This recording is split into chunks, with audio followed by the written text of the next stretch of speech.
Antes da gente seguir nos próximos passos, ainda falando um pouquinho de avaliação, a gente precisa falar do nível de consciência, porque ele é um parágrafo totalmente à parte. Então, para a gente falar do nível de consciência, dá para a gente. Tem outros pontos para a gente avaliar, a gente vai chegando nesses pontos aos poucos. Mas quando a gente fala de nível de consciência, a gente. Eu acho que ele é o principal. Porque toda vez que você vai fazer uma evolução, por exemplo, de uma UTI, de um hospital, o primeiro ponto que a gente coloca é o nível de consciência. Antes de falar que o paciente está com febre, antes de falar que o paciente está roxo, antes de falar qualquer coisa, a primeira palavra que a gente coloca é o nível de consciência. Para a gente avaliar o nível de consciência, na verdade é o mais importante, né? É da cabeça que a gente vai tirar todo o resto. Então, eu preciso primeiro saber se meu paciente está vivo, se ele está em coma, se ele está sedado, quem é esse paciente, para depois eu dizer como é que ele está.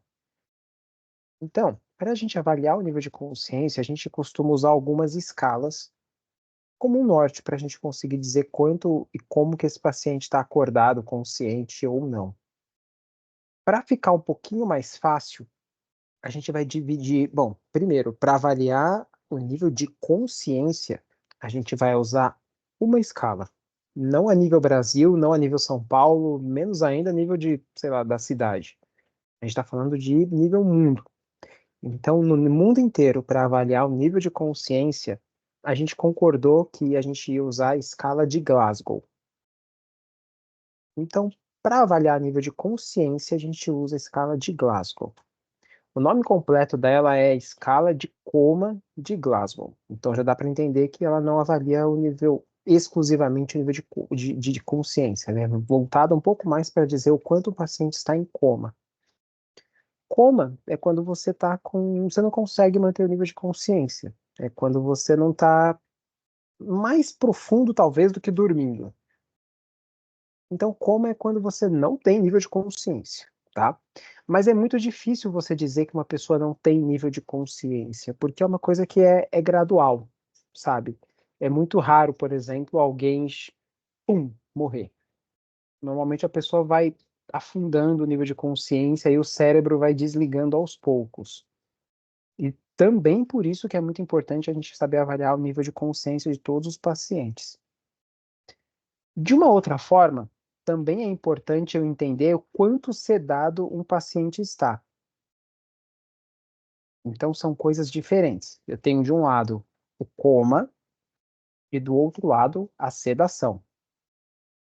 De um jeito bem leigo, bem simples, eu posso dizer que a sedação é um coma induzido. Mais ou menos, mas não deixa de ser. Só que a partir de agora a gente não vai mais falar coma induzido, a gente vai falar sedado, tá bom?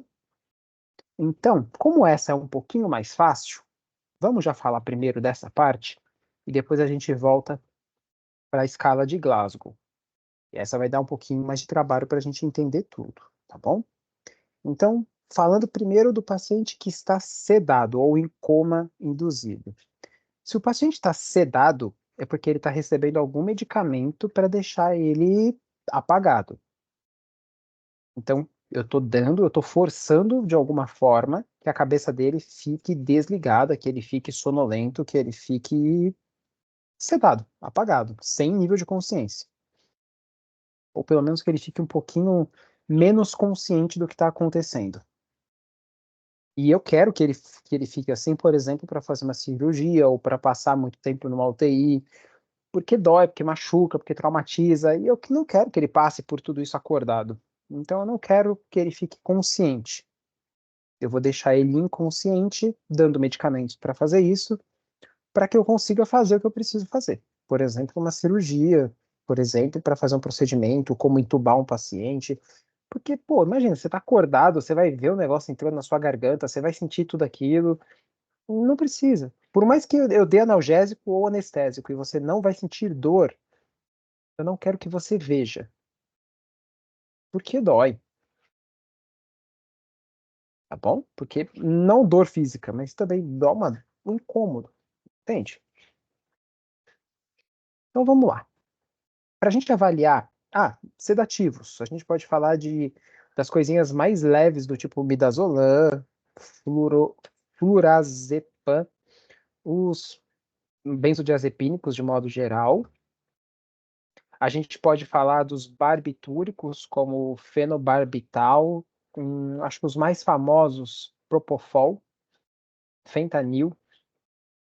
Ainda que o fentanil, ele está muito mais para uma ideia de analgésico muito forte, tá? Então, diazepam e propofol hoje são os mais utilizados nas UTIs do Brasil e talvez até do mundo. Mas os benzodiazepínicos, como o diazepam, são os mais utilizados em todo lugar. Eles são ansiolíticos, então eles não deixam você ansioso. Eles são anticonvulsivantes, então eles não deixam você ter convulsão. Eles são hipnóticos, então você vai esquecer o que você está vendo. E são relaxantes musculares. Tá bom? No nível levinho, um diazepam vai te deixar calminho. No nível mais pesado, você vai dormir pesado. Não vai acordar de jeito nenhum. E é isso mesmo, essa é a ideia do que eu quero. Fechou? Então, se eu fosse pedir para vocês escreverem um nome, pediria para vocês escreverem benzodiazepínicos como os sedativos mais utilizados hoje no Brasil e no mundo. Benzodiazepínico se escreve assim, ó. Diazepínico.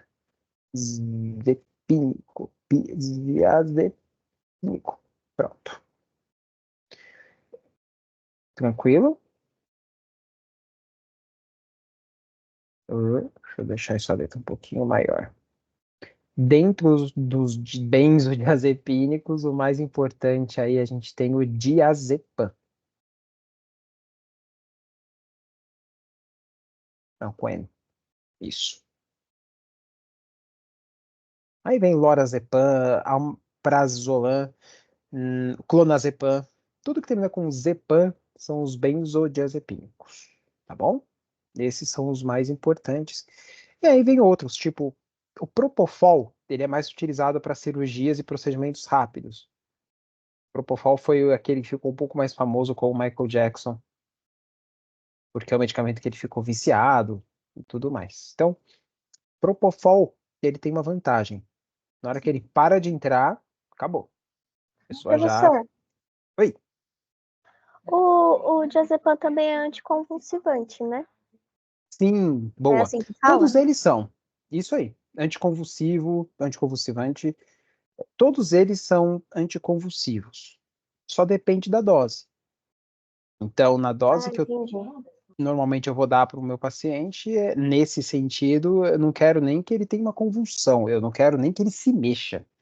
Eu quero que ele fique apagadão. Entendi. Tranquilo, Obrigada. gente?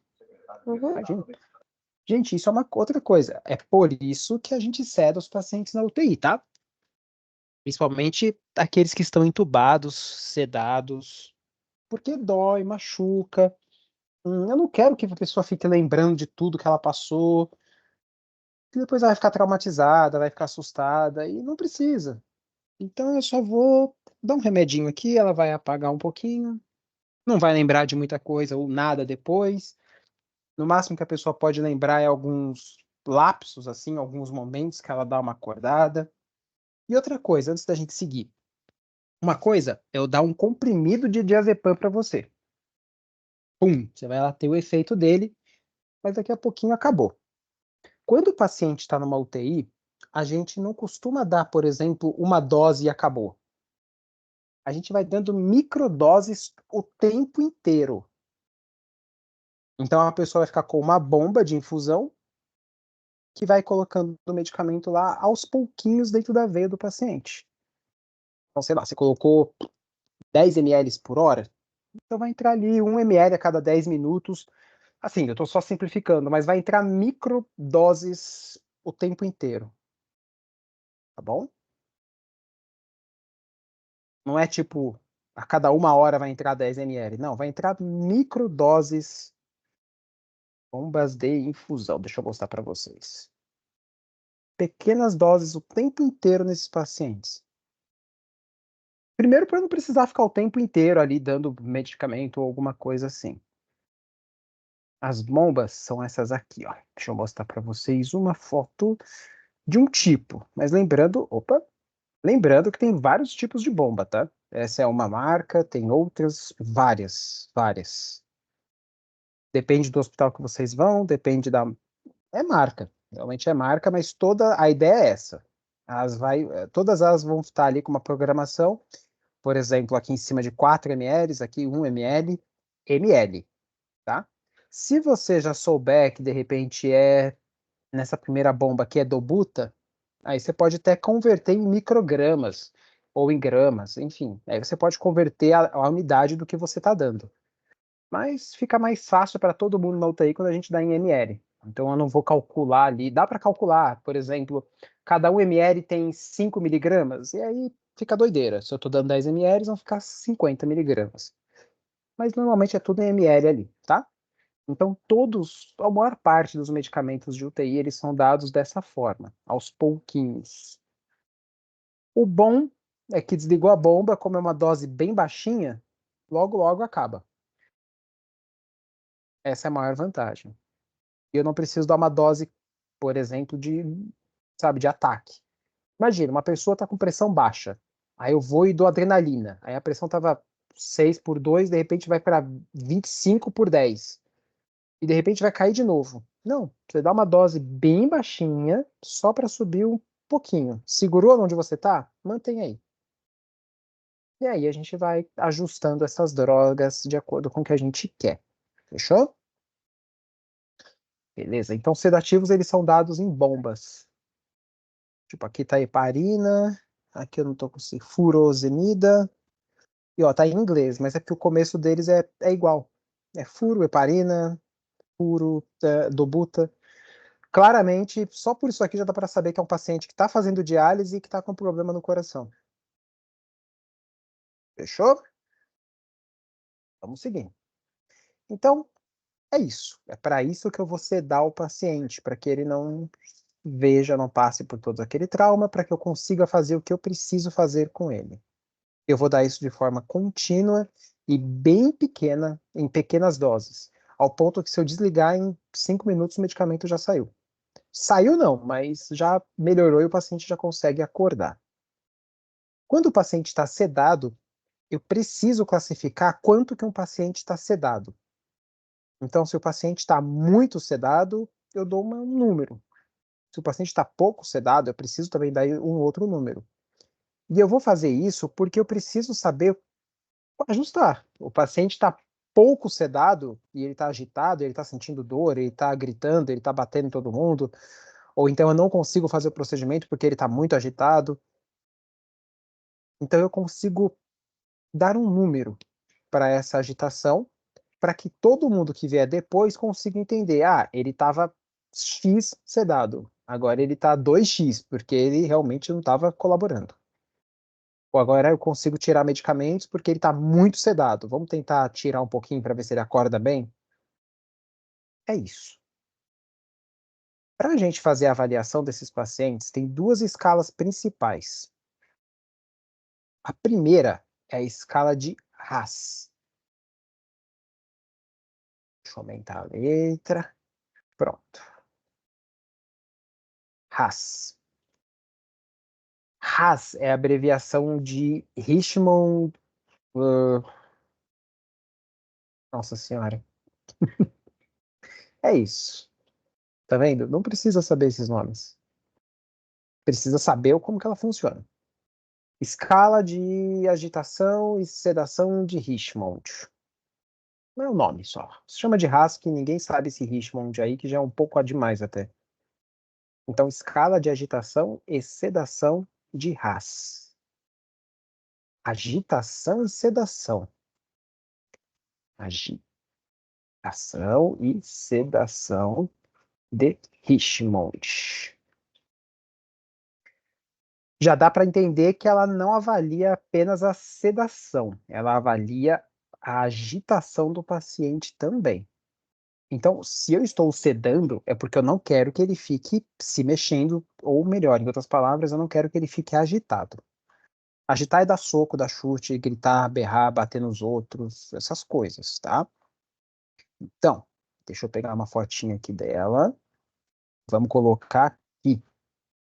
Tcharam! Essa é a escala de Haas. A escala de Haas, ela vai de -5 até 4. Eu vou, assim, precisa decorar a escala? Gente, de verdade, precisa. Precisa sim. Eu garanto que vai cair alguma coisa sobre Richmond, sobre Ramsay e ou Glasgow. Vai cair. Não tem como não cair. Só que quer uma dica para decorar isso daqui tudo? Pensa no seguinte, ó. Vamos partir da ideia que o 0 é uma pessoa que está sedada, mas está calma e tranquila. A gente agora. Só que a gente não está sedado. Então a gente não pode ser avaliado por Haas. Fechou? Mas a gente agora, se a gente estivesse recebendo alguma sedação, qualquer uma, se eu tivesse agora com diazepam na minha veia, eu estaria em Haas 0. Mas como eu não estou com midazolam na minha veia, nem propofol, nem nada, então eu não posso ser avaliado por Haas, tá? Aí a gente vai usar a escala de Glasgow, que a gente vai ver já já. Então a escala de Haas eu só posso usar para quem está sedado. É uma escala que avalia agitação e sedação. Se eu não estou sedado, acabou. Não tem por que usar o Haas. Fechou? Mas uma pessoa que está em Haas 0, somos nós agora. Calmos, tranquilos, está tudo bem. Para cima, ou seja, números positivos, é uma pessoa que está agitada. Quanto maior o número, mais agitada essa pessoa está. E números negativos mostram que uma pessoa está bem sedada. Quanto mais negativo o número, provavelmente maior a sedação. Mais sedada essa pessoa tá. Tá bom? Vamos entender isso daqui indo, por exemplo, para cima. Então, eu tô agora alerta e calmo. Eu tô recebendo sedação, mas eu tô tranquilinho aqui. Tô falando com vocês, tô mexendo no celular, tô assistindo televisão, tô conversando com todo mundo. Mas eu tô sedado. Eu, por exemplo, posso ter tido uma crise de ansiedade muito forte, e aí a equipe optou por me deixar com um diazepamzinho, e aí eu não tô com ansiedade mais atacando, não tô arrancando minhas unhas, não tô me machucando, tô tranquilo, tá de boa. Agora, se de repente eu tirar um pouco da minha sedação, aí eu posso ficar um pouco inquieto. Seria um RAS 1. Ah, e para escrever vai ser exatamente isso, tá? RAS 1, RAS 2. Aliás, mais 1, mais 2. Você só vai precisar colocar o simbolinho ali e o número que você está colocando. Então, na evolução ficaria fulano de tal, o paciente está em RAS mais 2, mais 1. Bom? Então, mais 1, uma pessoa que está sedada, mas está inquieta. Está um pouquinho ansiosa, está um pouquinho, vai se mexendo, se mexe bastante, mas tá só se mexendo bastante, está inquieta. Não consegue ficar quieta. É isso, tá? Uh, Dica para você que vai tentar decorar essa tabela. Decora os extremos. Entende o que é um RAS mais 4 e um RAS menos 5. E aí você vai jogando aqui no meio do campo.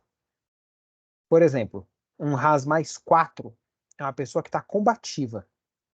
Está dando soco, está machucando a si próprio e machucando a equipe. É uma pessoa que está sedada, está recebendo ali o propofol, diazepam, o que quiser, mas está dando soco em todo mundo, está brigando, está puxando o catéter, está ameaçando sair da UTI, está gritando. RAS mais 4. É um problema. A gente não quer que um paciente se machuque, nem que ele machuque os outros. Mas ele está recebendo sedação. Esse é o RAS mais 4. Aí se eu falar para você que um RAS mais 3, poxa, você entende que não é tão agressivo quanto uma pessoa que está dando soco, chute, batendo todo mundo, mas também não é um RAS mais 1, ou 0, né? Então é agitado. Um RAS mais 3, ele tá com uma conduta agressiva, ele puxa, ele remove as coisas, ele xinga, mas ele não tá machucando ninguém, ou ele tá no máximo se machucando, ou não tá agredindo as pessoas. Ele tem uma conduta ali mais agressiva, ele tá muito agitado. Combativo, uma pessoa que tá quase que em pé na cama, saindo correndo ou atacando tudo na cabeça de todo mundo. É raro, mas acontece muito, viu? Muito agitado, bom, o nome já diz, mas ele tá, pelo menos tá comportado ali na dele. Tá só gritando, xingando, berrando com todo mundo, mas tá na dele. Um RAS mais 2 é uma pessoa que tá agitada. Ela, se ela tiver sedada e entubada, ela tá brigando com o ventilador. Ela faz uns movimentos que não tá planejando com muita força. Ela tem umas agitações, umas inquietações. Ela senta na cama com força. Você pede para ela pegar o negócio, ela pega com força e te dá. Ela tá irritada, sabe? Irritadinha. E aí vem o RAS 1 que a gente falou, que é uma pessoa mais inquieta, tá ansiosa, mas tá na dela. Não tá enchendo o saco de ninguém, só tá ansiosa, é ruim para ela. Ela tá se machucando, mas não tá machucando, nem ameaçando ninguém, nem tá se, sei lá, puxando as coisas, não, só tá agitada. Pessoal, uma coisa que eu acho que é importante reforçar: pessoas que estão na UTI, por culpa da UTI, por culpa da doença, por culpa da rotina da UTI, elas podem ficar um pouco confusas. Então, não acha que a pessoa tá doida, ela só tá confusa. Distúrbio eletroquímico do cérebro que deixou ela um pouco mais agitada, um pouco mais irritada. Nossa, mas o meu vozinho sempre foi bonzinho e agora meu vô tá dando soco na cara das pessoas. Não é bem assim, ele só tá confuso, tá bom? É aquilo que a gente falou na última aula de delírio. Então, é normal. Não vou dizer que é. Não, eu vou dizer para você que todo dia alguém tá assim. Numa UTI grande, todo dia alguém vai estar mais agitado, inquieto, agressivo. Pelo menos uma vez por mês vocês vão ouvir falar de algum paciente que tentou bater em alguém, que deu trabalho. Acontece. Acontece com bastante frequência até. Fechou? Mas lembra, não é a pessoa. Normalmente é a doença. É um distúrbio, é uma alteração, é a própria confusão de ficar muito tempo deitado na mesma posição ou vendo a mesma parede branca. É isso, tá? Então, não dá para julgar alguém que tá dessa forma, não. Sentido até aqui? Tá tudo bem? Deixa eu voltar para vocês. E aí, gente?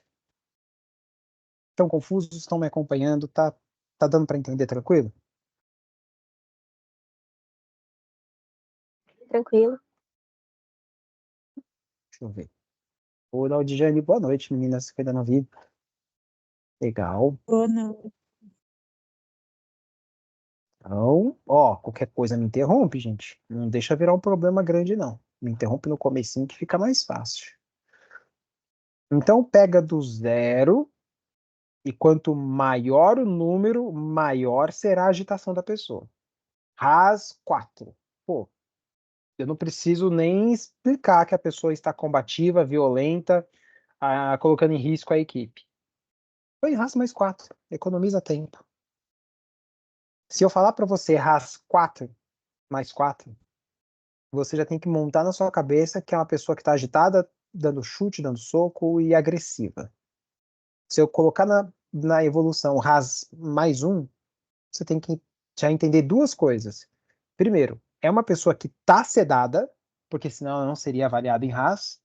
E segundo, que ela está só inquieta. Talvez por isso que ela esteja recebendo sedação, para ver se ela fica um pouquinho mais tranquila. Professor, Oi, posso fazer uma pergunta? claro, manda ver. É, a pessoa ficar com um RAS positivo, né? Um 4, por exemplo, pode também ser alguma reação contrária, tipo um efeito contrário do sedativo? Ao invés de sedar, tá deixando ele mais agitado? Pode acontecer isso ou não? O sedativo, ele tem um problema. Ele bagunça o seu nível de consciência porque ele é hipnótico. Hipnótico significa que você pode perder um pouco a sua memória. Então, pode ser que uma pessoa que está um pouco esquecendo muito as coisas, ou sonolenta demais, é como se você estivesse acordando de madrugada sem saber onde você está. Não sei se acontece. Eu sou sonâmbulo, então para mim é super tranquilo isso de acontecer. Mas quando você acorda e você não entende que lugar é esse, pode demorar 5 segundos, ou nem isso, sabe? É meio segundo e você só, pum, que lugar é esse? Que lugar é esse? Onde que eu tô? Isso acontece muito quando você dorme de tarde, você estava assistindo um filme, de repente acabou o filme e você acorda e, ué, o que aconteceu? Esse sentimento de, ué, que dura menos de um segundo na gente, nesses pacientes muitas vezes dura muito tempo. E o problema do dos medicamentos para realmente para deixar você um pouco mais sedado, é que eles bagunçam um pouco sua linha do tempo. Então você monta uma historinha. Eu estava com dor de barriga, aí eu vim para UTI, aí eu fiz um exame, hoje é terça-feira, agora é de tarde, eu já almocei e agora daqui a pouco minha família está chegando. Você vai montando uma historinha. Agora imagina você montando uma historinha que está faltando um monte de pedaço. E você está vivendo, só que você não lembra o que você está fazendo aqui, que lugar é esse, que horas são, quem que. Alguém sabe que eu estou aqui? Cadê minha família? Então, sim, às vezes um medicamento, um sedativo, pode causar agitação, porque ele pode deixar você um pouco confuso. E aí pode ser um problema, principalmente para pacientes que não metabolizam o medicamento rápido. Por exemplo, os nefropatas. Esses medicamentos, eles saem no xixi. E eles são metabolizados no fígado. Então, se de repente uma pessoa tem problema no fígado ou no rim, ele pode acordar meio confuso. E aí pode deixar ele mais agitado. Ah, entendi. E ex-dependente químico também pode ter alteração no efeito, né? O dependente químico, ele tem dois problemas. Primeiro, eles são difíceis de sedar, porque eles já estão acostumados a usar esses sedativos o tempo inteiro. E segundo, eles são viciados na química que eles são viciados. Por exemplo, bebida alcoólica, cigarro, e tudo isso causa uma certa dependência que na abstinência vai causar também os efeitos da abstinência. Irritação, agitação, e aí o paciente fica super agitado. Então, para esses pacientes também é necessário um pouquinho mais de um olhar um pouquinho diferenciado. Entendi, professor. Obrigada. Imagina. Então, o RAS mais do RAS zero. Ah, e não dá para fazer mais zero ou menos zero, tá? É só zero. Zero é isso. Então, do 0 até o 4 é uma pessoa que está super agitada. Se você está tentando decorar os números, lembra sempre de decorar só as extremidades, vai ficar muito mais fácil. Entende que um RAS mais. O que eu tenho dificuldade até hoje. Eu não lembro se é mais 5 até menos 4. Eu lembro que é mais ou menos isso. E se você reparar, são 10 níveis, né? Então é de 1 a 10 quanto que essa pessoa está agitada. São 10 porque você precisa considerar o zero como 1, tá bom? Então, fica um pouquinho mais fácil se você decorar as extremidades. Então, vamos lá. Então, uma pessoa RAS agitado é isso. A gente ainda pode brincar nas UTIs que o paciente está em RAS mais 10, mais 50, quando o cara já está muito agitado, mas é sempre mais 4, tá? Ah, o paciente pegou e deu um chute, quebrou o vidro, colocou uma faca na cabeça, no pescoço de alguém, é 4. É um RAS mais 4. Não dá para fazer mais, não. Fechou? E aí vamos para os negativos. Lembra, é uma escala de sedação. Então, se eu dou sedação para o meu paciente, é porque eu quero que ele fique sedado. Às vezes, eu vou querer que meu paciente fique sedado, alerta e calmo. Às vezes, eu vou querer que meu paciente fique muito, muito, muito sedado. Por exemplo, eu quero que ele fique numa UTI acordado, calmo, tranquilo.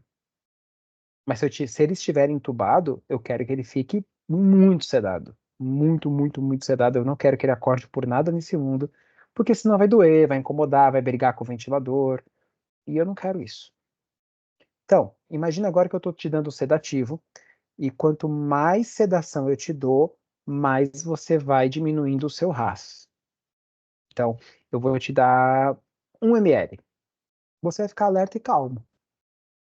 Aí eu te dou 2. Você vai ficar mais sonolentinho. Esse é um RAS menos 1. Uma pessoa sonolenta, ela fica com sono, ela fica meio lenta, mas ela acorda com você quando você chama, ela conversa com você.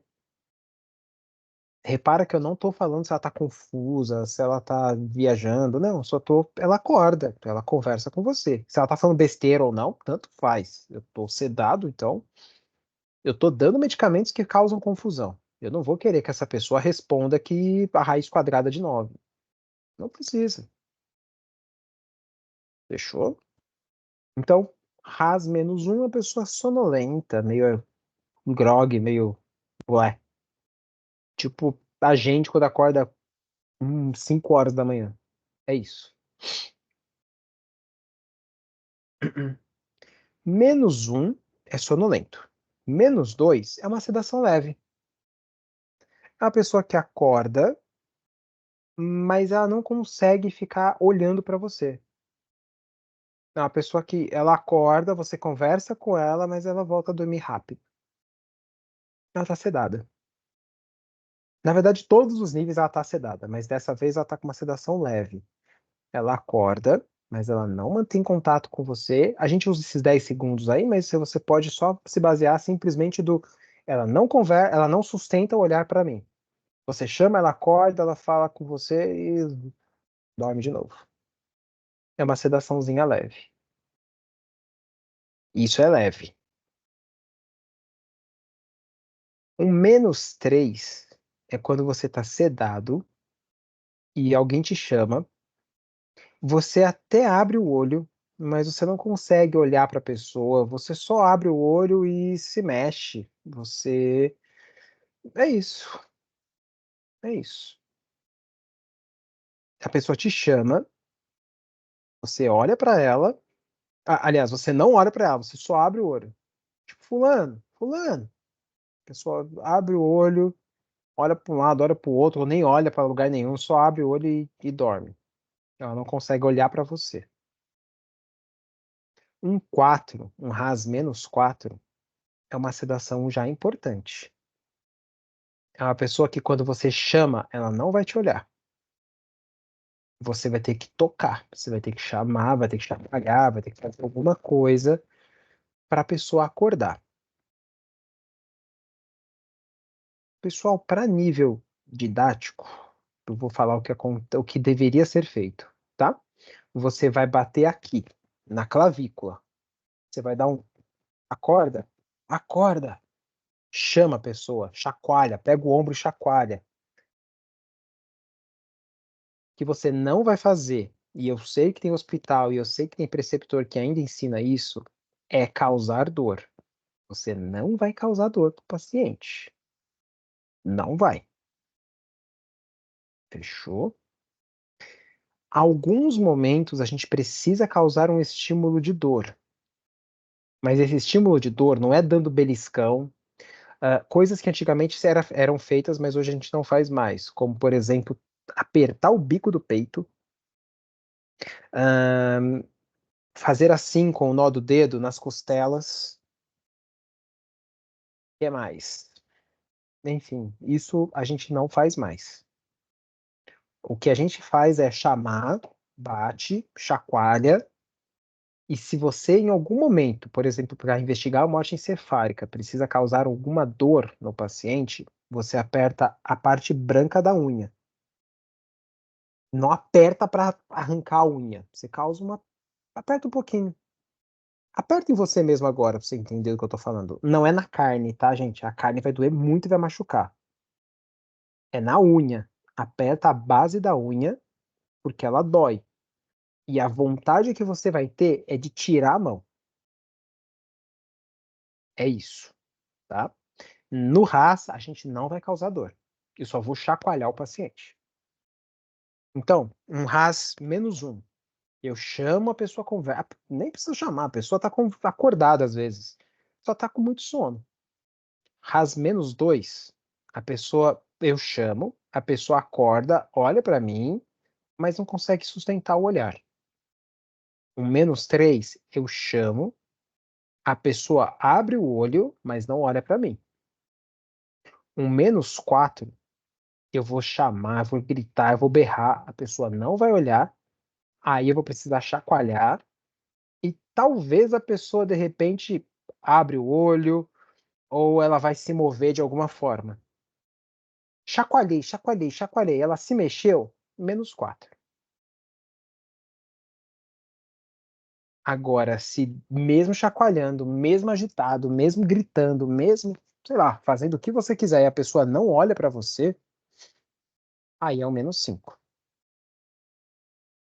Ah, um outro estímulo legal, é você bater aqui na testa, tá?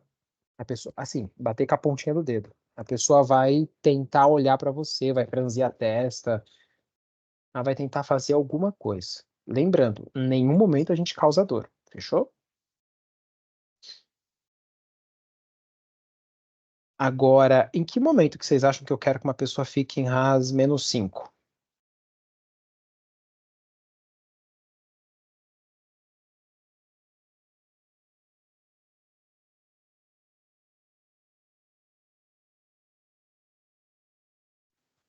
Professor, Oi, eu tenho uma dúvida.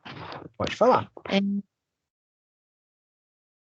nós temos, né, a escala de avaliação de dor, que é por Boa. causa da sociedade que você está falando, né? Que são em pacientes sedados e tal. Só que quando a gente, por exemplo, existem situações que a gente vai lidar com o paciente que ele está entubado, que ele está sedado, que esse é um caso, no caso que eu penso que é um RAS menos, -5, por exemplo, muita gente diz que esses pacientes, eles não sentem dor. Só que se eu tenho uma escala para avaliação de dor desse paciente, o como que não sente dor? Entende? Eu Aí, consegui saber se boa, boa pergunta. Não dá pra. É um ótimo pensamento. Não é porque você está sedado e você não vai sentir dor. Como você bem colocou, tem escala de avaliação de dor de pacientes sedados. Se eles não sentissem dor, era só sedar. Mas é porque as pessoas acham realmente que só sedar tira dor. E não tira. Realmente diminui porque você não tem nível de consciência para sentir dor. Mas não tira. Para tirar a dor, a gente usa anestésico e analgésico. Se a pessoa está com. Assim, por exemplo, uma pessoa está super, ultra, mega sedada. RAS -5, concordo. Talvez ela não vá sentir dor. Mesmo assim, é mantido analgésico para ter certeza, né? Que ninguém quer ficar com dor.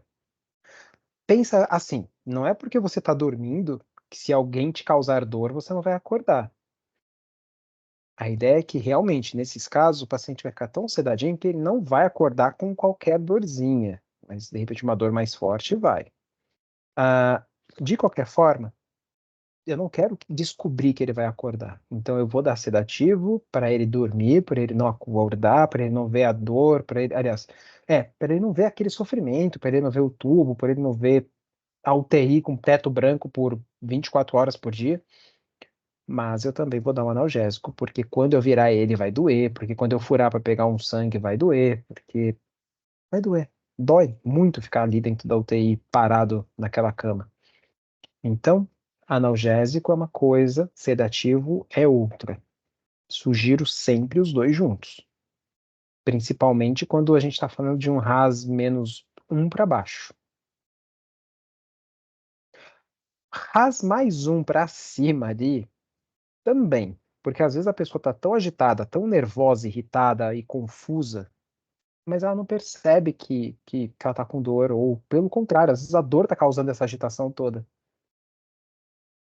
Então a gente só dá para confiar mesmo quando o paciente está conversando com a gente e olhe lá, mesmo assim, avaliar a escala de dor com a escala de behavior ou a Pain Aid pode ajudar bastante, que são aquelas escalinhas que a gente tinha visto antes, tá? Deu para Então, entender, quer dizer que, gente? por exemplo, se um paciente tivesse sedado, entubado, bem entubado, e eu for coletar um agaso, ele pode sentir. Pode, pode sim. Entendi. E aí é nesses casos, por exemplo, quer dizer, eu imagino que deve ser mais ou menos isso, que esses pacientes devem acordar um pouco, porque, gente, uma gasometria arterial dói pra caramba. Eles devem superficializar um pouquinho, então eles ficam ali no RAS -4, -5, de repente eles vão por um 0, por um 1, por um 2, eles abrem, aliás, -1, -2, eles abrem um pouco o olho, eles podem localizar você, e sentir aquela dor angustiante e voltar a dormir. Talvez ele esqueça, talvez ele não tenha nenhuma lembrança disso, mas não é raro também pessoas que ficaram muito tempo de UTI lembrarem de algumas coisas. De um toque de alguém que conversou, de uma dor forte, de alguma coisa, não é raro. Lembrando que eles também são hipnóticos, então a pessoa pode esquecer muita coisa. Mesmo assim, acontece eles lembrarem muita coisa do que acontece lá dentro. Lógico, não tem como, imagina, por exemplo, para arrancar sangue arterial. Não dá para você dar uma injeção com anestésico para depois, aliás, uma agulha com anestésico para depois outra agulha para tirar o sangue. É mais fácil e menos doloroso só uma agulha. Tudo bem, é na artéria, vai doer pra caramba, mas não tem muito jeito. Talvez se você ficou, enfim, aí a gente pode discutir depois outros acessos, mas a ideia é essa. Vai doer. Então a gente tem que sempre, primeiro, conversa com o paciente.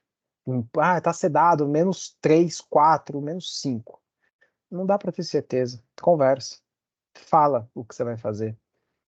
Olha, vai doer, vai incomodar, mas vai melhorar. Você tá ficando. Sei lá, conversa, não custa nada, é gente ainda, sabe? Então não esquece o principal, tá bom? Fechou, gente? Ah, e eles sentem dor. Eles ficam com cara de dor, eles ficam com taquicardia, eles ficam com uma apreensão no rosto.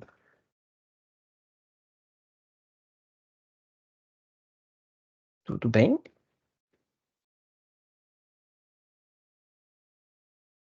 Legal. Vamos indo? Então, em que momento que vocês conseguem imaginar que eu quero que eu deixar o meu paciente com RAS -5?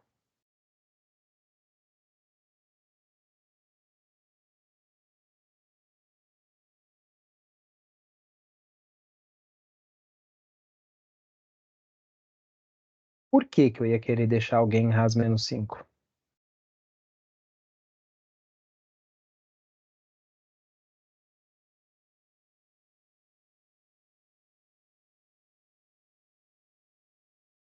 Nem um chute? Alguém aqui já fez cirurgia? Com anestesia geral?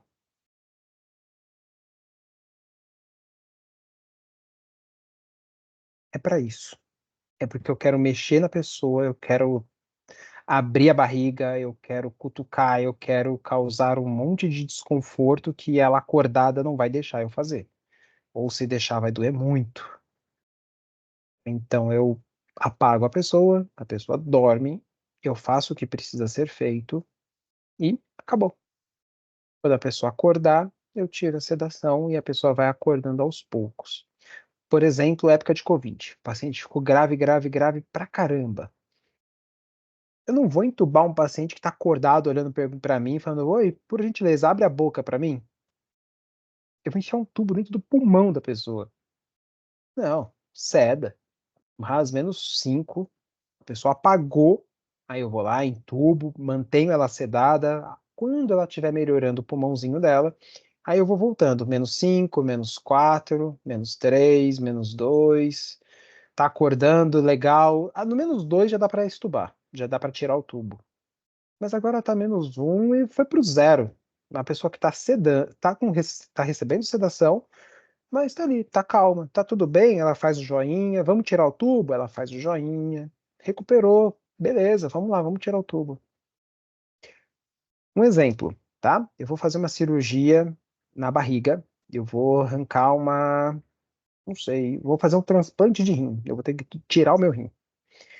Eu vou receber sedação, eu vou para um RAS -5, mas eu também vou receber uma anestesia, porque eu não posso sentir dor. E deve doer um pouco você abrir uma barriga de ponta a ponta para arrancar um órgão desse. Tá bom? Essa é a ideia. Tudo bem até aqui, gente? Professor, Oi, pode falar, pode, cara. pode aumentar também a sedação quando o paciente está brigando com o ventilador, né? Isso. Às vezes o paciente fica brigando com o ventilador. Brigar com o ventilador é o seguinte: COVID, eu preciso colocar uma frequência mais alta para colocar o gás carbônico para fora. Só que é ruim, né? Ficar respirando rápido o tempo inteiro. Ainda mais com um tubo dentro da boca. E aí o ventilador obriga a pessoa a respirar, mas a pessoa não quer, e ela começa a cavar o diafragma, ou ela não deixa o ar entrar, ou ela começa a tossir muito. Então eu aumento a sedação para desligar um pouco mais essa pessoa. Aí ela fica dormindo, e aí eu consigo ventilar o pulmãozinho dela com calma, com tranquilidade, na minha mão, para eu fazer realmente o que eu quiser e o que precisa ser feito.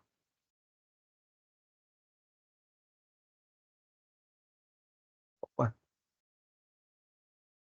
Gente, tudo bem aqui com a escala de Haas?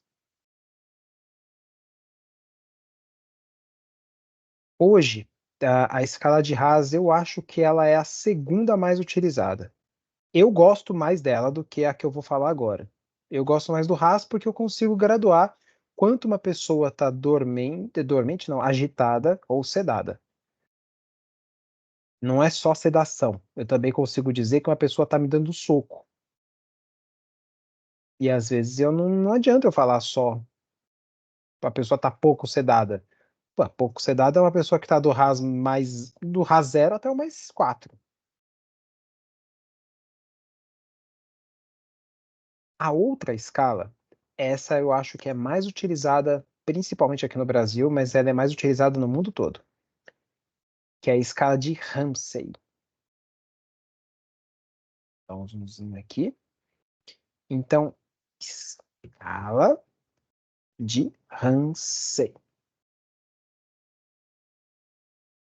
Essa já é um pouco mais utilizada, mas como eu falei para vocês, eu não acho que ela é tão completa, então eu prefiro usar aquela. Qual que é a melhor? A que você souber, a que você tiver decorado, a que você gostar mais, e é isso. Ou o mais importante, a que é utilizada no hospital para onde vocês vão.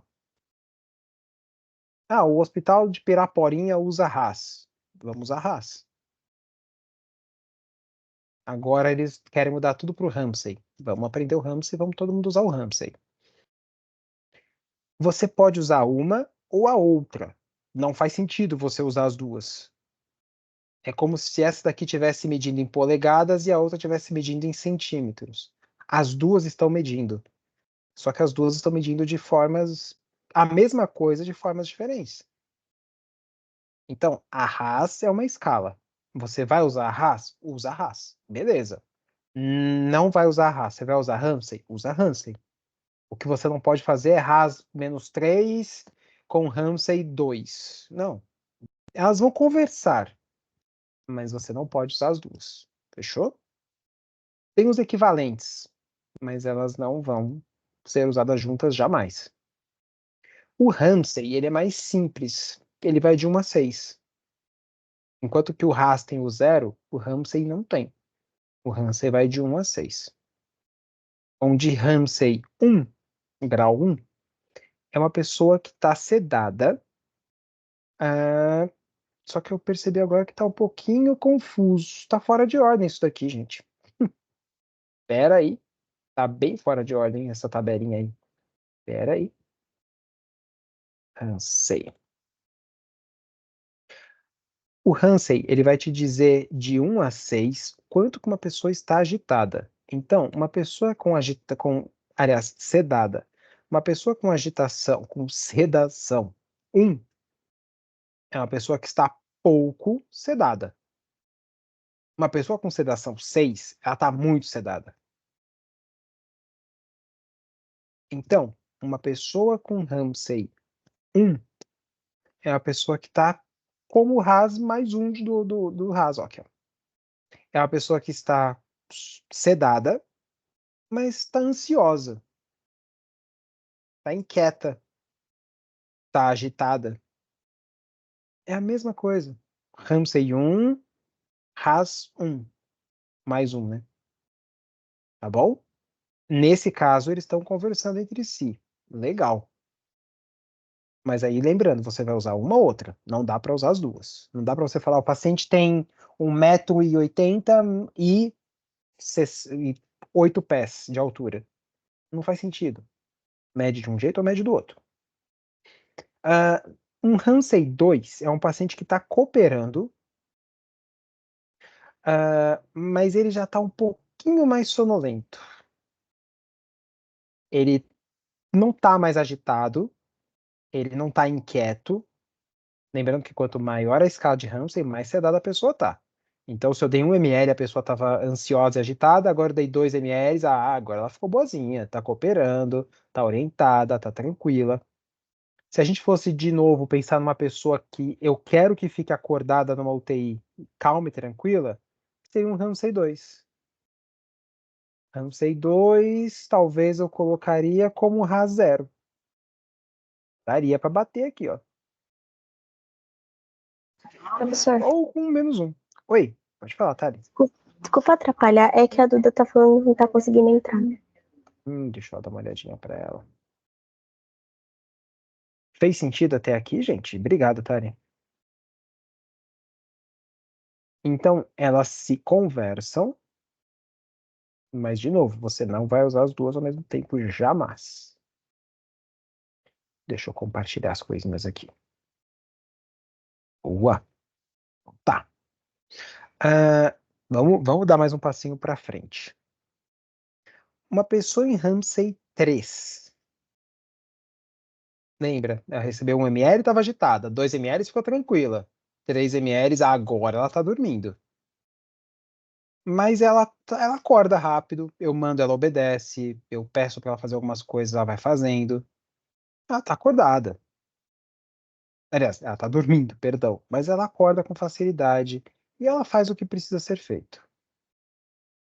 Tá bom? Vamos tentar comparar aqui. Onde que vocês colocariam um Ramsay 3?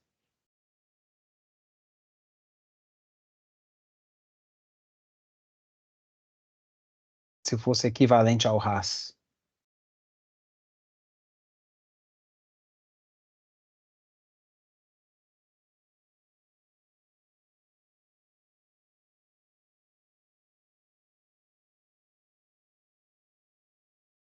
Alguma tentativa, algum chute?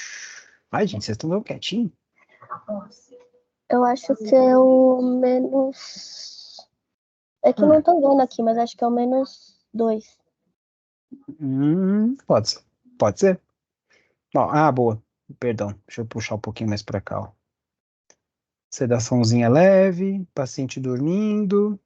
Dá para deixar aqui uma sedaçãozinha leve. Um -1, talvez até, ou -2.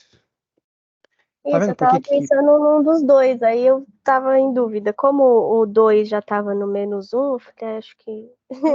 É confuso, Mas né? assim, por isso que não dá para comparar, tá? Isso que a gente tá fazendo não dá para ser feito tão fácil. Lembra, a gente vai usar uma ou outra. Então eu dei um pouco de sedação, ela tá dormindo, mas ela acorda.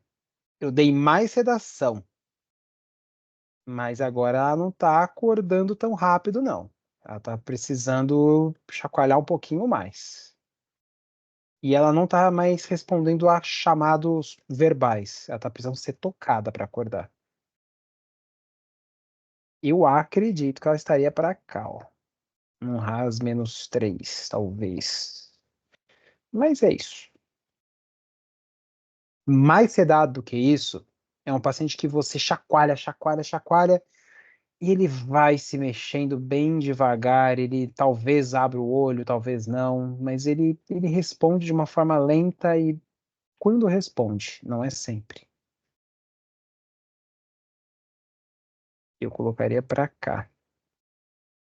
E um Ramsay 6 é uma pessoa que está totalmente sedada, que não se mexe por nada, e não agita, não se movimentando, não faz nada.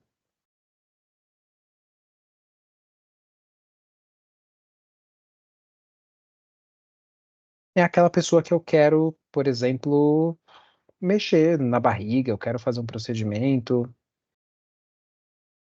eu quero fazer alguma coisa e eu sedei bastante essa pessoa. Fechou? Lembrando, eu vou usar uma ou outra. Mas eu só vou usar essas duas escalas, uma ou outra, quando o paciente estiver sedado. Ele está recebendo sedação? Então ele tem que ser avaliado dessa forma. Como que eu vou saber? Vocês vão ver a bombinha de infusão lá com o medicamento entrando, midazolam, propofol, o que for. Tem que saber os nomes? Ah, depois de um tempo vocês vão aprender, então não precisa decorar, não.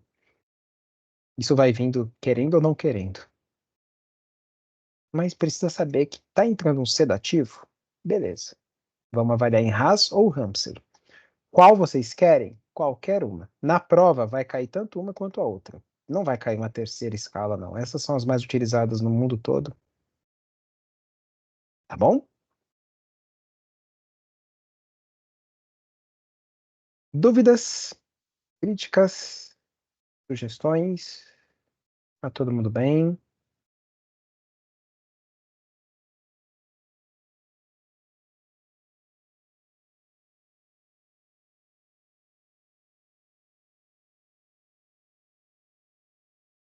Então, fechou. Ó, o próximo passo vai ser um passo um pouquinho mais pesado. Então vamos lá, dá uma agitada aí, dá uma acordada.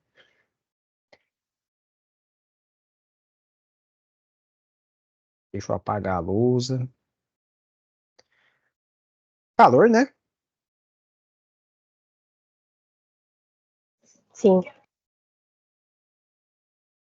Vamos lá. Ó, eu vou dar uma volta muito doida para falar um negócio para vocês, mas confia em mim que faz sentido, tá? Ó, isso aqui é um olho. Tcharam. Isso daqui, vamos entender o que que é um olho. Essa parte aqui que eu estou fazendo de amarelo é um tecido. Olha só. E ele tem um formato redondo, então ele é um orbicular. E eu vou adiantar uma coisa: ele é um músculo. Então ele é um músculo e, como todo músculo, ele contrai e relaxa.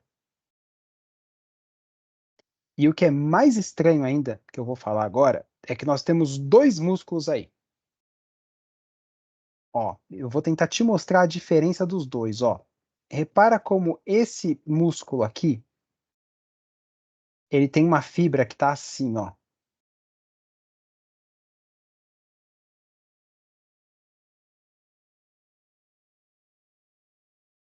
E repara como o músculo que tá, vai ser que cor? Verde. O músculo que tá aqui, ele faz como se fosse assim, ó.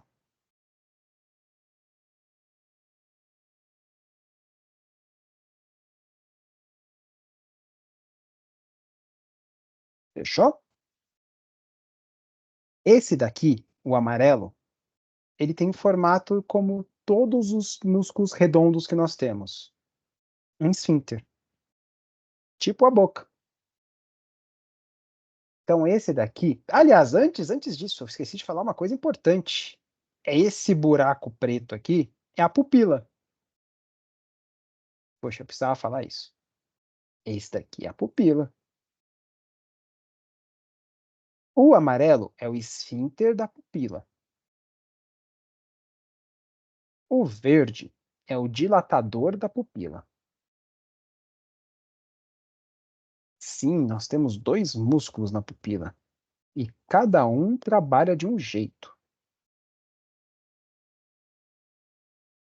A pupila é um buraquinho que permite a entrada de luz dentro do seu olho. Porque imagina, você sai num dia que tá sol pra caramba. Aquele sol todinho vai e entra no seu olho. Pô, aquele olho, naquele dia que tá sol, você já sai fechando mais ou menos o olho. Um óculos escuro já ajuda pra caramba.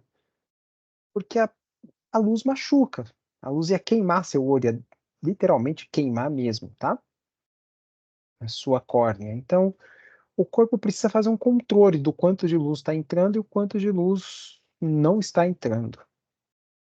Então, aqui fora a gente tem essa camada aqui, uma gelatina assim por fora. Não, não, não é só aqui, tá? Tem tudo. Uma gelatina assim bem grossa até. Pronto. Essa é a gelatina. Que a gente chama de córnea, tá bom? Aí, dentro dessa camada aqui todinha, aí tem como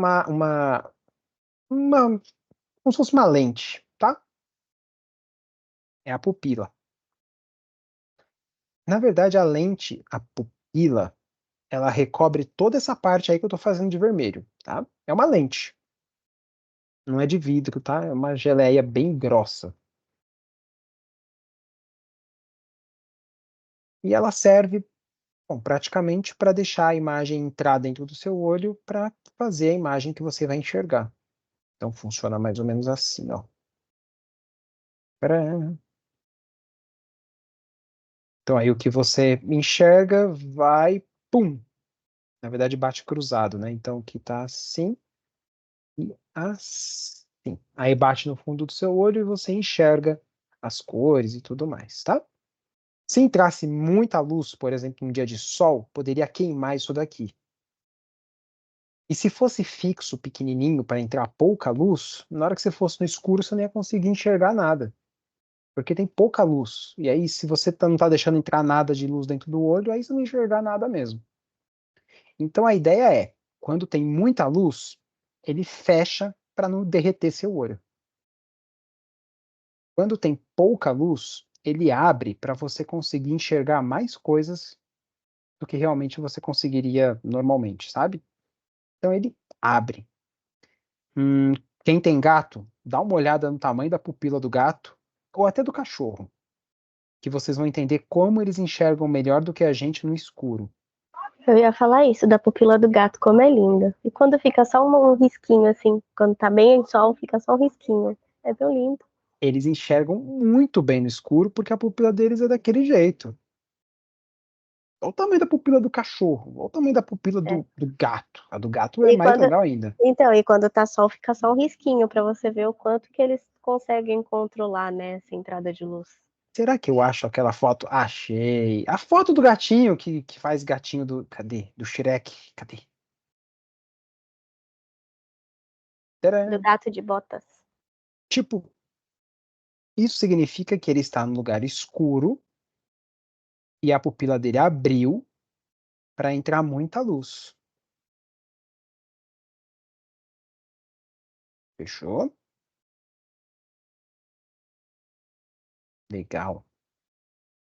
Tem uma coisa legal da pupila, mas aí é viajar demais, mas eu acho que vai ser bom a gente viajar um pouquinho para dar uma relaxada. Não é bem desse formato a pupila do gato, tá, gente? A pupila do gato, ela é rasgada assim, ó, ela faz um corte. E ela é feita desse jeito porque gato é caçador. Os outros animais da natureza, quando eles têm um olho, ó, essa é a pupila real do gato, tá? Porque assim ele consegue medir melhor a distância do caçador, da presa, enfim, tá bom? Aí é muita nerdice mesmo. Mas eu acho legal vocês saberem que o formato dele é desse jeito. Ah, e de bichos que são presas, o olho é deitado, para ele conseguir ver melhor para onde ele vai fugir. É legal. O nosso não, o nosso é redondo, que é bom para tudo. Mas lembrando que o que é bom para tudo não é excelente em nada, né? Então, nossa pupila é redonda. Aí, ela faz o controle da luz que entra, para você conseguir enxergar melhor no escuro e enxergar melhor na luz também, porque se tivesse muita luz ia queimar seu olho. Então, ele fecha para você conseguir enxergar um pouquinho e não enxergar tudo branco. Beleza. Então, a gente aprendeu agora que temos dois músculos aqui. Um contrai e o outro relaxa. Relaxa não. Um contrai fechando e um contrai abrindo. Aí ficou melhor. Fechou? Porque não adianta só relaxar. Se ele só relaxasse, ele ia ficar ali parado. Não, vamos precisar abrir.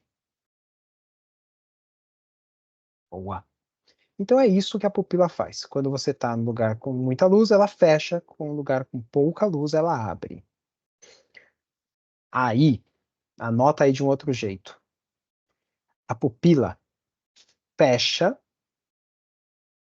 e abre também com o sistema nervoso. Então, a pupila vai abrir com efeito do sistema simpático. A adrenalina vai fazer sua pupila dilatar. Porque se a pupila dilata com a adrenalina, entra mais luz, você consegue ver melhor as coisas e você consegue então se esconder numa caverna escura sem maiores problemas. Você vai conseguir ver a caverna escura. Então a adrenalina faz a pupila dilatar. E é por isso que quando a gente está apaixonado, a pupila dilata, porque libera adrenalina, dá negocinho no estômago, dá a mão suando fria, você fica taquicárdico, a pupila dilata, e a adrenalina. Um efeito parasimpático vai contrair a sua pupila.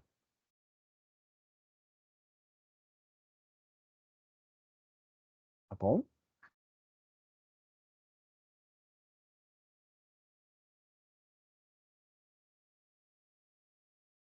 Deu para notar?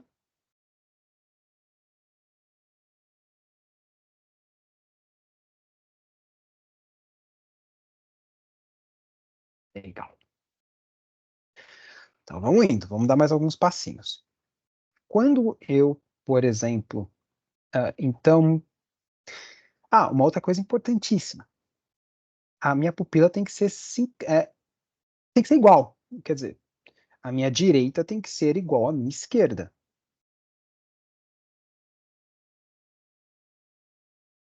O óbvio não é tão óbvio, não, gente. Então, quando eu vou avaliar uma pupila de uma pessoa, eu preciso ver que as duas são iguais. No máximo, um pouquinho diferente.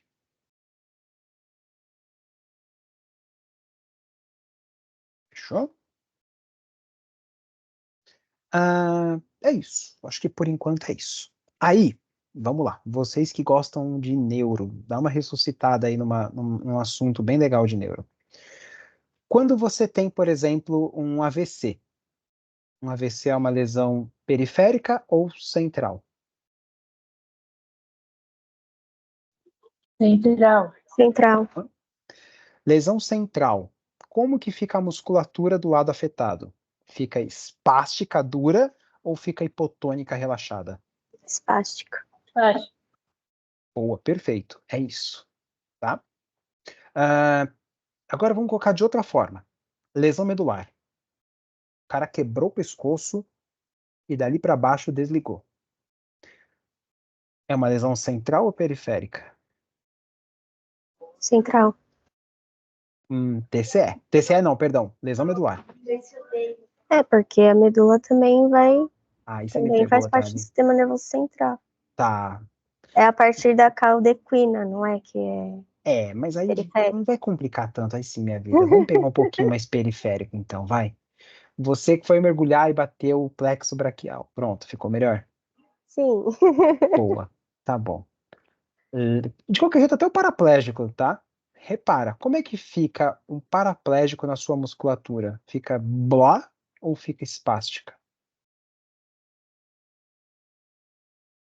Você já colocaram a mão no paciente tetra ou paraplégico?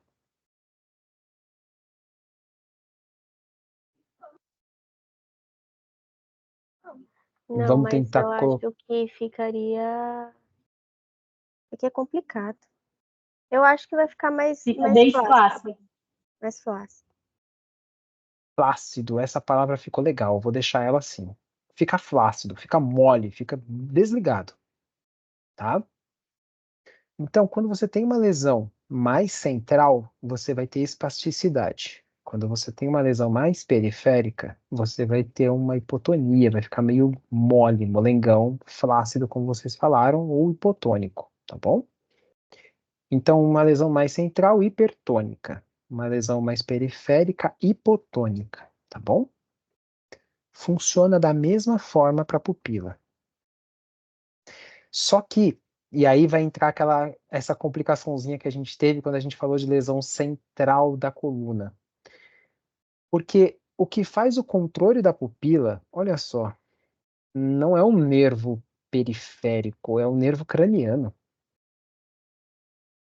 É o nervo número 3. Vocês lembram o nome dele?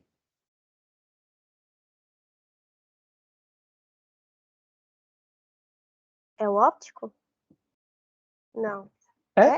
É. É O que tem o óptico é o 2 e o óptico e o outro é terceiro. o oculomotor? Isso, essa palavra. Óculo motor. Óculo, olho, motor, motor. E aí? Ele é um nervo periférico e ele faz o controle da sua pupila, tá bom? O nervo óptico são 2. Eu decorei aqui, óptico número 2 vão para os 2 olhos. Ele faz a visão, tá?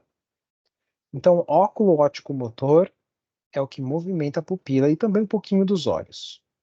Beleza. Uma lesão no cérebro, lá dentro, vai causar um espasmo da musculatura de toda a musculatura, na verdade. Mas pensando no nível de olhos, vai causar um espasmo da musculatura dos olhos. Quem vai ganhar é o de fechar o olho. Então a sua pupila vai ficar fechadinha. Fechadinha, fechadinha, fechadinha. Tipo, eu vou colocar um exemplo, mas não é bem assim. É mais fechado ainda. Assim. Deixa eu afastar só para vocês tentarem ver a diferença. Tá um pouquinho mais fechada. Vamos colocar no outro exemplo bem fechada? Deixa eu ver se eu acho. Tá fazendo sentido, gente? Sim. Ah, que horrível isso daqui. Ó, eu vou mostrar uma imagem um pouquinho mais pesada, tá? Ó.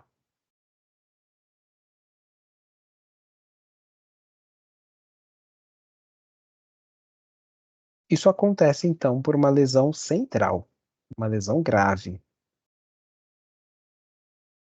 Agora, se por algum motivo eu tiver uma lesão no nervo, no óculo motor, aí é uma lesão mais periférica. É fogo falar periférica num nervo craniano, né? Mas não é uma lesão no cérebro. É isso que eu quero dizer. Então a sua pupila vai ficar um pouco mais dilatada. Sua pupila vai ficar assim. Espera aí que eu vou trazer para cá. Pronto. Fechou?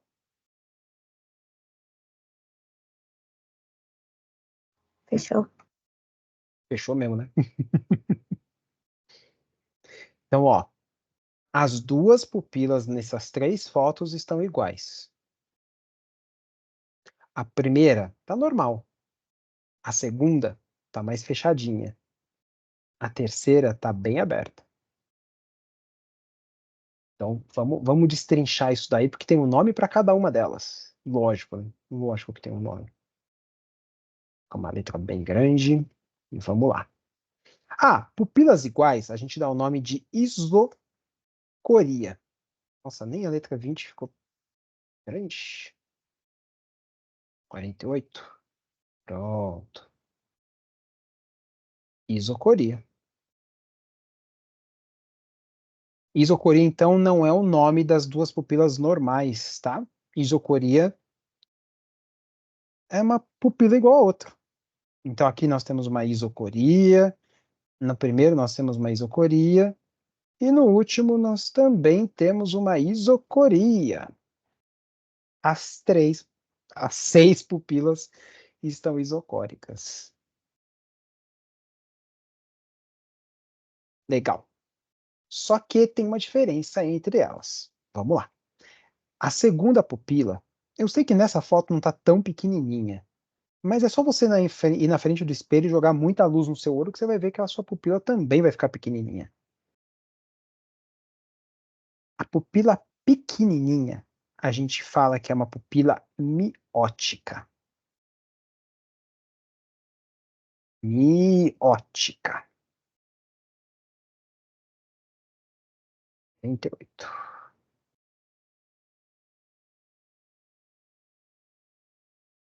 Então, uma pupila temos uma isocoria, mas as pupilas estão mióticas. Mióticas significa que elas estão fechadinhas. Ela é característica principal de lesões do sistema nervoso central. Pupilas mióticas normalmente estão associadas com anóxia, hipóxia grave, normalmente associada a uma hipoxemia, então hipóxia cerebral grave, hemorragia grave craniana e TCE gravíssimo.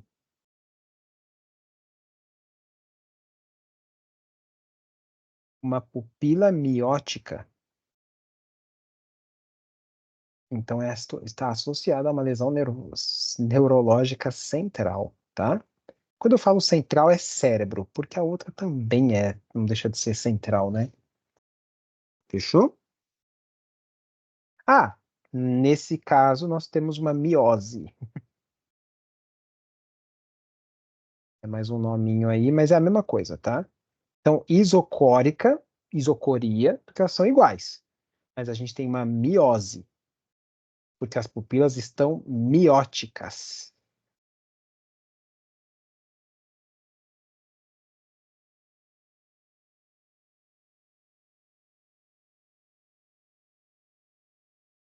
Legal.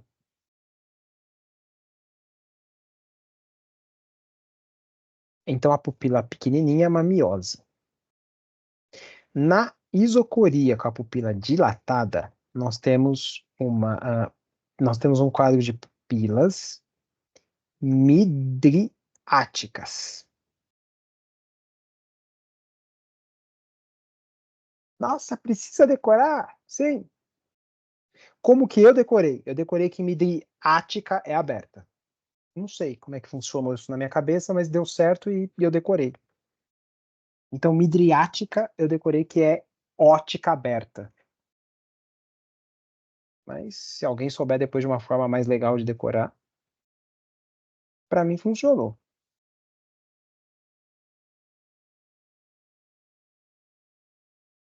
E temos um quadro de... Ué, a letrinha vai ficar pequenininha mesmo?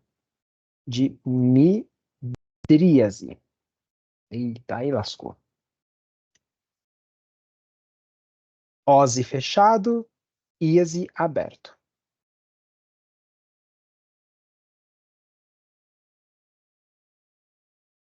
Então temos uma isocoria com pupilas mióticas, uma miose, e uma isocoria com pupilas midriáticas, uma midríase. Pupilas midriáticas ou midríase.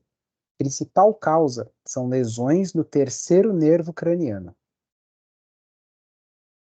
Pode ser secundário, e normalmente a uma lesão neurológica. Então, o jeito mais fácil de você ter um quadro de midríase é quando você, por exemplo, tem um TCE grave pra caramba, e aí seu cérebro fica mega inchado, tão inchado, tão inchado, tão inchado que ele aperta a raiz do nervo, do terceiro nervo, e aí o terceiro nervo desliga. Então, a principal causa de uma lesão no terceiro nervo craniano é a hipertensão intracraniana. E ainda assim eu posso dizer que uma hipertensão intracraniana leve, porque imagina, você tem uma lesão no cérebro, seu cérebro está inchando, inchando, inchando, inchando, inchou tanto que apertou o terceiro nervo. Tudo bem, vai abrir sua pupila. Agora, se ele continuar apertando, tanto, você pode causar uma lesão neurológica central também, tá bom? Só que aí, gente, tá tranquilo? Deu para entender? Então, principal causa de midríase. Daqui a pouquinho eu entro nas intoxicações, porque a principal mesmo do mundo todo é drogas. Então, antes da gente chegar nas partes das drogas, vamos falar só das partes de doença, que é traumatismo craniano. Só que aí pensa no seguinte: você foi lá, e achou uma boa ideia ir numa moto a 160 por hora sem capacete. Caiu, bateu a cabeça na guia, TCE é gravíssimo. Seu cérebro vai começar a ter uma lesão neurológica bem importante. Tá bom? Tão importante que vai causar uma miose. Pronto. Você causou uma lesão neurológica, sua pupila ficou daquele tamaninho. Fechou a pupila. Aí, você foi piorando o seu quadro, piorando muito o seu quadro. Piorou tanto, que você morreu. Eu não sei se vocês já tiveram a oportunidade de avaliar a musculatura de um morto, mas a musculatura fica desligada. Então, numa pessoa que está morta, a pupila vai relaxar. E se a pupila relaxa, ela dá uma abrida ali. Uma abrida é ótimo, mas ela fica um pouco mais aberta. Mais aberta.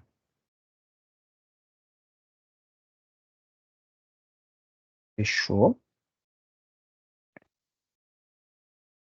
Então, morte, em quadros de morte, nós temos uma midríase.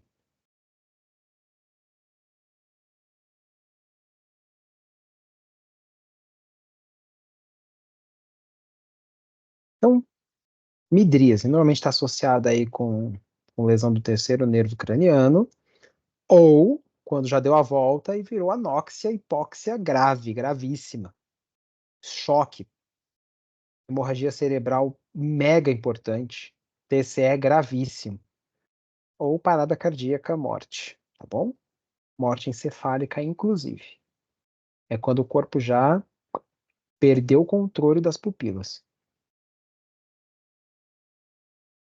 Agora, se você está avaliando o paciente, percebeu que ainda tem alguns outros sinais vitais que não estão associados aí com a morte, outros reflexos, então a gente pode suspeitar de uma lesão do terceiro nervo craniano, menos mal. Na hora que melhorar esse inchaço aí, talvez melhore essa lesão neurológica, tá bom? Ou, se você ficar com muita luz na cara, você vai ficar com a pupila pequenininha. Se você for para um lugar escuro, sua pupila vai sair gigante. É por isso que algumas pessoas saem com o olho vermelho na foto. Porque normalmente está num lugar escuro, e aí quando tira a foto, tira com flash. O flash é tão rápido que não dá tempo de contrair sua pupila. Então, na fotografia, sai uma foto do fundo do seu olho, que é aquele negócio mais vermelho ou que brilha bastante.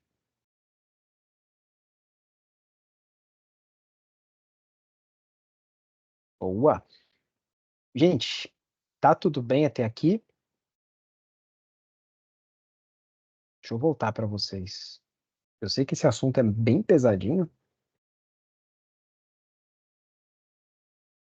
Tá tudo bem, boa, ganhei um joinha. Então tá. Ó, vou dar mais uns passinhos então. Porque até agora não estava fácil, não estava. Eu sei que não estava. Mas as pupilas estão iguais.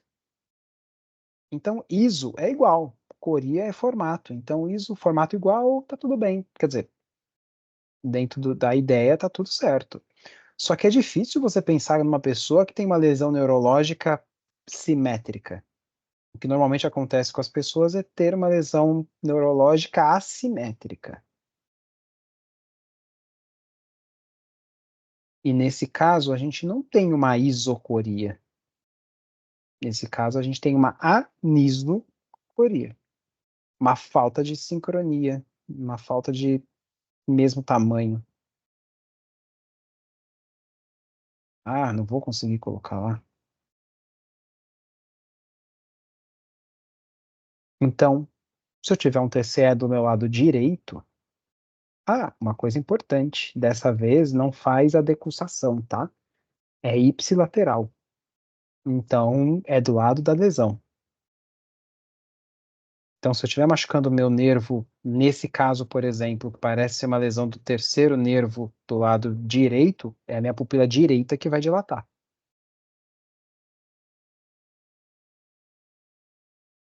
Então, nós temos, nesse caso, uma anisocoria. Como assim? Significa que só metade do cérebro que machucou, que é o mais comum. É difícil você machucar os dois lados de uma vez. Eu acho uma coisa que é importante mostrar que nessas 3 fotos de cima tá todo mundo bem, tá? Esse senhor aqui talvez tenha feito um exame oftalmológico, que precisa dilatar a pupila, põe aquele medicamentinho ali, a pupila dilata, para fazer um exame de fundo de olho, ele consegue analisar o olho. Tá tudo certo. A menina do meio, talvez ela só esteja com muito sol no rosto, por isso que ela tá com a pupila pequenininha. E a primeira é normal. Agora, essa segunda não tá normal, não.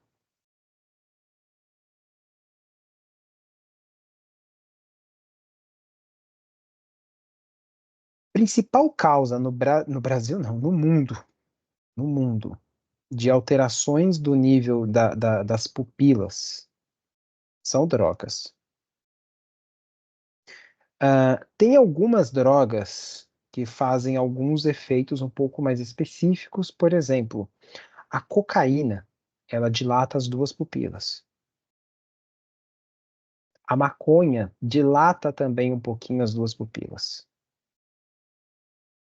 A cerveja tende a contrair um pouquinho as suas pupilas. Mas aí também não dá para você dar um diagnóstico pela pupila. Ah, você usou êxtase. Não dá para falar.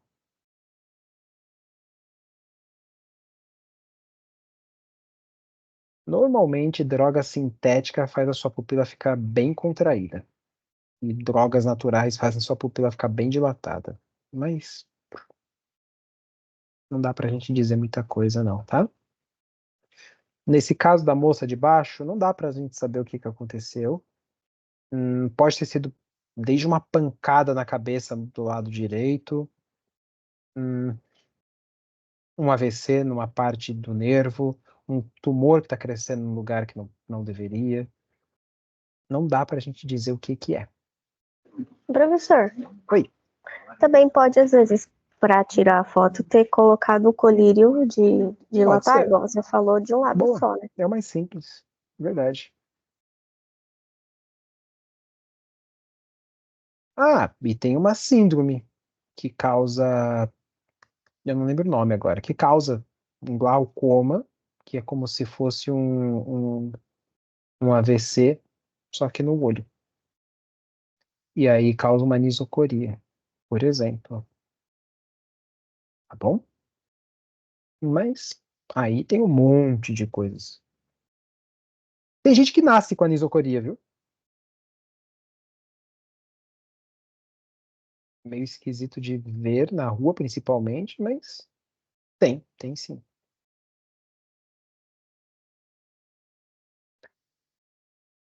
Tranquilo, gente, com essa parte da aula. Vamos fazer um resuminho então, ó.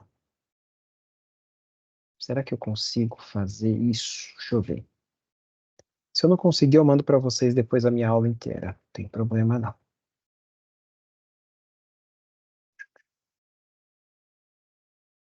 Não vai dar. Pera aí.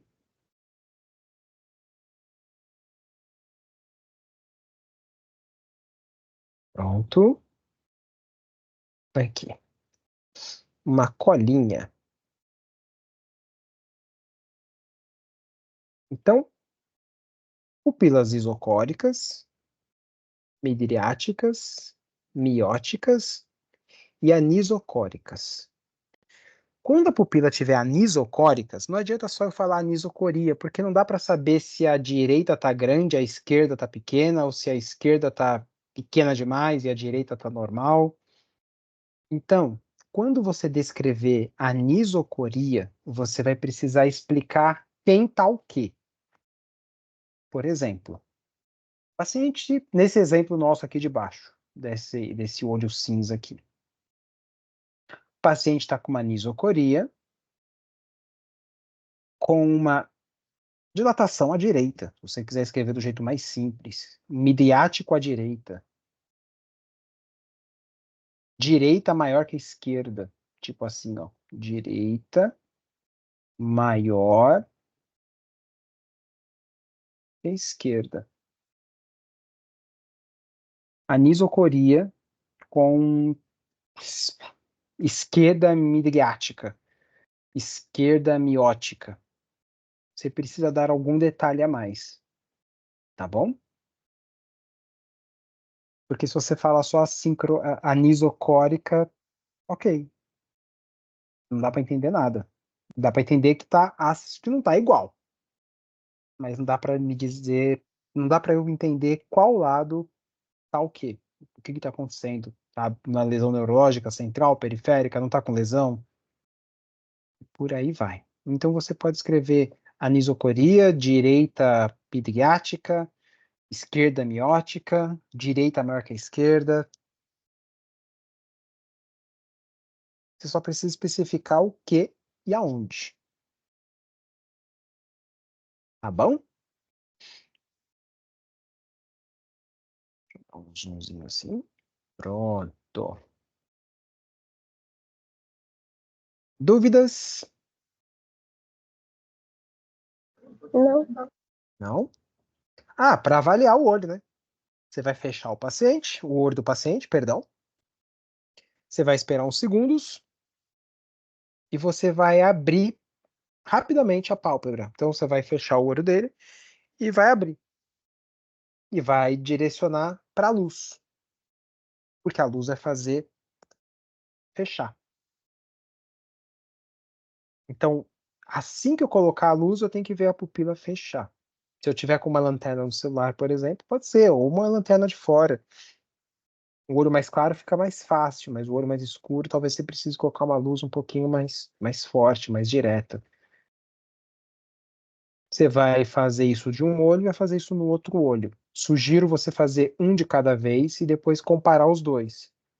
Porque aí sim, tá, a esquerda tá pequena, mas às vezes a pupila do cara é menorzinha. Então, vê se de repente a esquerda tá menor do que a direita, ou se as duas estão muito, muito pequenas, ou se as duas estão no tamanho mais, enfim. Compara uma, avalia uma por uma, primeiro para ver a fotorreação, e depois você compara os tamanhos. Fotorreação. Essa é outra palavrinha que a gente precisa discutir aqui.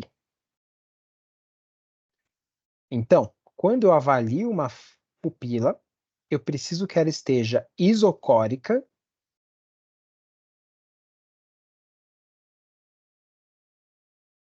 fotorreagente. Vamos escrever diverso, que isso aqui também é bem importante. Fotorreagente. Eu preciso que a minha pupila esteja igual e eu preciso que ela esteja fotorreagente. Eu preciso que ela reaja com a luz. Se de repente eu coloco a luz e ela continua normal, tem alguma coisa errada acontecendo. Posso suspeitar então que ela está midriática, aberta. Mas todas elas têm que estar fotorreagente. Se ela não estiver fotorreagente, você também precisa escrever. Pupila isocórica, fotorreagente. Pupila midriática, não fotorreagente. Pupila miótica, fotorreagente. Aí é mais para drogas mesmo. Ou seja, não teve uma lesão, só tá meio bagunçado.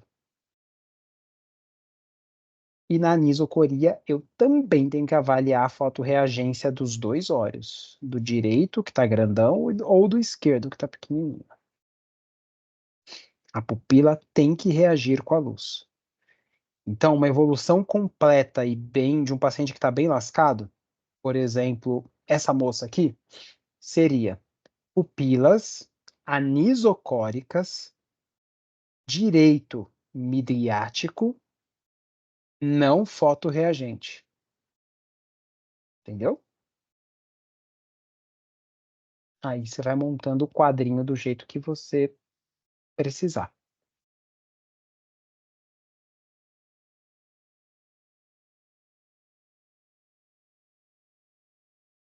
Então, pupilas, se você ver de pretinho, não. Pronto. Pupilas anisocóricas. Você pode colocar direita maior que a esquerda, você pode colocar direita midriática,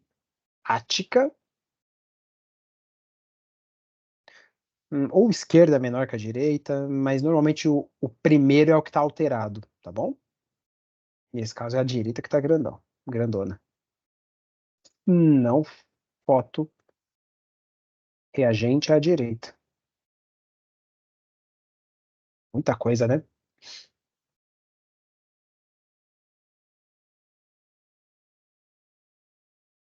Eu vou apagar só para facilitar.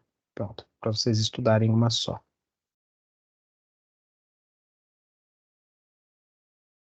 Tudo bem, gente? Conversem comigo.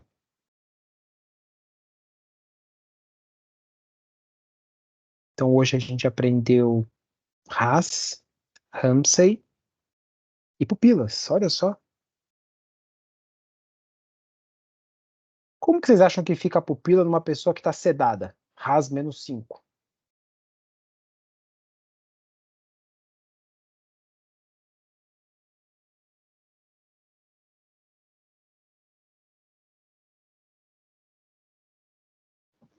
Acho que ela vai ser reagente Hum, e vai ficar normal.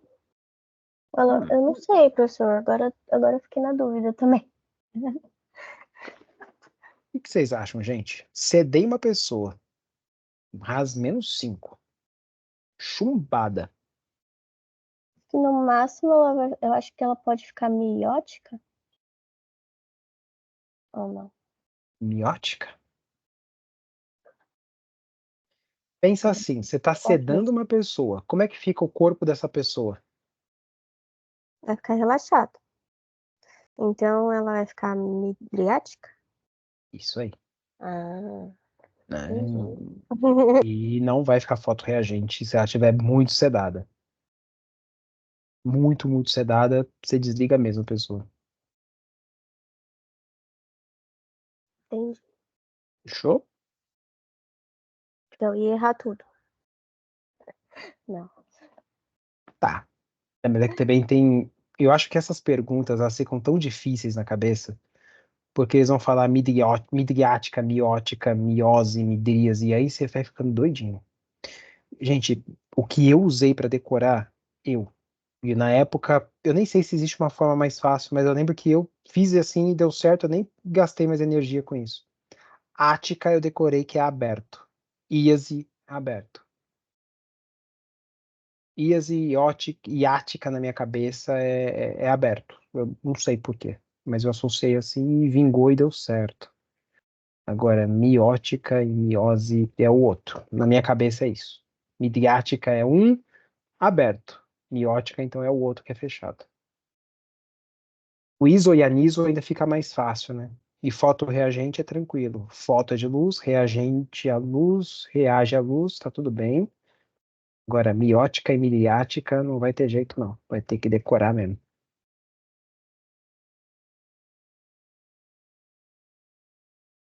Professor, Oi? eu particularmente decorei isso daí. Hum, É, miótico é uma palavra mais pequena. Então eu boa. decorei que é pequenininho. E a Aí, pronto. midriática é maior. Então, e a questão da isocórica e anisocórica eu só decorei a normalidade, que é a anisocórica. Tudo que tem A na saúde é esquisito. anisocoria, então, é a ausência de sincronia. Então, A é alteração, tá bom? Então, eu gostei dessa forma. Miótica é menor. Boa. Miriática é aberto. Não sei, tá vendo? Na minha cabeça eu decorei mesmo que ático é A. Gente, dica. Isso é cobrado, então, do jeito que vocês conseguirem, decora. Uma coisinha importante, é legal. Quando eu tiro uma foto de uma pessoa e pega daquela forma que o olho sai vermelho, quando você faz isso, os dois olhos precisam sair vermelhos, porque tem a isocoria. Se de repente, por algum motivo, algum olho tá escuro, ou tá com uma mancha, tipo, metade tá vermelho, outra metade não, isso é sinal de câncer, olha só. Então, numa fotografia, se alguém sair, todo mundo tá saindo cor vermelho, menos o olho direito do fulano. Dá uma olhadinha nesse olho direito do fulano, que às vezes tem alguma coisinha aí que tá acontecendo, tá bom? Então, a avaliação pupilar é parte da avaliação do nível de consciência, porque a gente vai usar isso para o Glasgow. Mas é mais importante ainda, ela te diz muita coisa do nível neurológico do paciente. Por exemplo, uma pessoa que está morrendo, a pupila começa a ficar aberta. Então, isocórico é normal, miótico, ótico, pequenininha. Lesão do sistema nervoso central, normalmente o uso de drogas sintéticas, toxinas, medicamentos que aceleram o metabolismo e, enfim, drogas sintéticas, a maior parte delas. Êxtase, tudo que é sintético. Midriática, aberto, normalmente está associada com anóxia, parada cardíaca, hipóxia severa, estado de choque, traumatismo craniano encefálico gravíssimo. É só coisa ruim. Miótico é ruim. Midriático é péssimo. E a isocoria tem que estar nesses dois. Se tiver anisocoria, a gente pode suspeitar de AVC e TCE unilateral, ou câncer, ou enfim, alguma coisa que está afetando um lado apenas do cérebro. Se a pupila abrir, perdão, é mais suspeita de uma lesão no nervo, de um tumor, alguma coisa que está crescendo ali. Agora, se uma ficar pequenininha, AVC e TCE. Sempre? Não, lógico que não. Toma cuidado, lembra? Nunca confia nessa frase sempre e nunca na área da saúde.